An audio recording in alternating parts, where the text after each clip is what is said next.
Hello વિદ્યાર્થી મિત્રો, ચેનલને લાઈક, સબસ્ક્રાઇબ અને શેર કરી દેજો.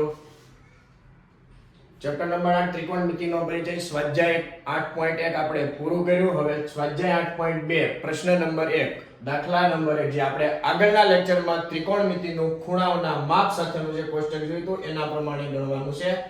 ચાલો મિત્ર, કિંમત શોધવાની છે. આ પ્રશ્ન નંબર 1, કિંમત મેળવો. મિત્રો અહીંયા આપ્યું છે sin 60 cos 30 sin 30 cos 60. તો જે આગળના લેક્ચરમાં તમને કોષ્ટક બનાવતા શીખવાડ્યું તે તમારે રફ પેજમાં દોરવાનું. જો એ ના દોરવું હોય તો મિત્રો મેં તમને બે ત્રિકોણ આપેલા, ખ્યાલ હોય તો પ્રેક્ટિસ કરીએ છે એ વિદ્યાર્થી મિત્રોને ખ્યાલ હશે.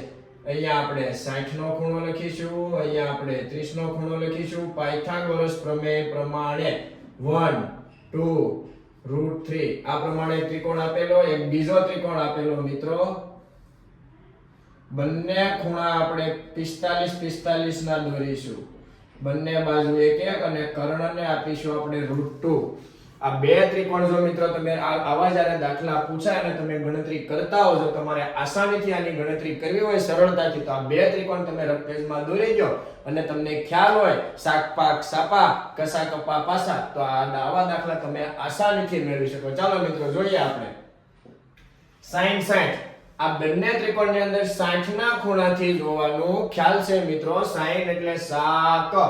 sin 60 ના ખૂણાથી જોઈએ સામેની બાજુ √3 કર્ણ છે 2. sin એટલે શાક √3 ના છેદમાં 2 cos 30. મિત્રો આ બંને વચ્ચે ગુણાકાર હોય.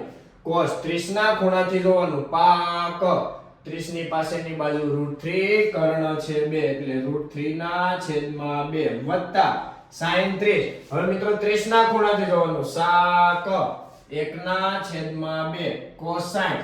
60 ના ખૂણાથી cos પાક 1 ના છેદમાં 2. મિત્રો આ બંને ગુણાકાર છે. ગુણાકારમાં ઉપરનો ઉપર સાથે ગુણાકાર, નીચેનો નીચે સાથે.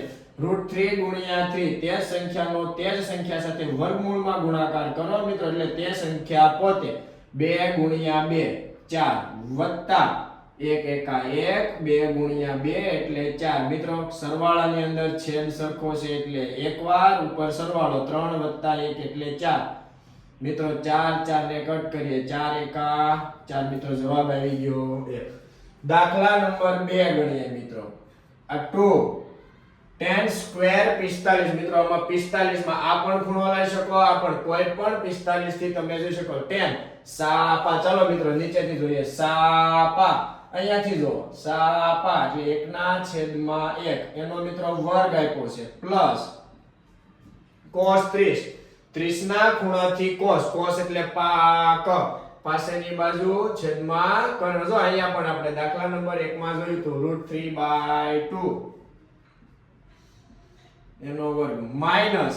હવે મિત્રો 60 ના ખૂણાથી sin જોવાનું શાક √3/2 એનો આપણે કરી દઈશું વર્ગ. ચાલો મિત્રો 2 1 નો વર્ગ 1 મિત્રો, √ નો વર્ગ તે સંખ્યા પોતે √3 નો વર્ગ 3, નીચે પણ વર્ગ કરવાનો 2 નો વર્ગ 4 માઈનસ √3 નો વર્ગ 3 2 નો વર્ગ 4.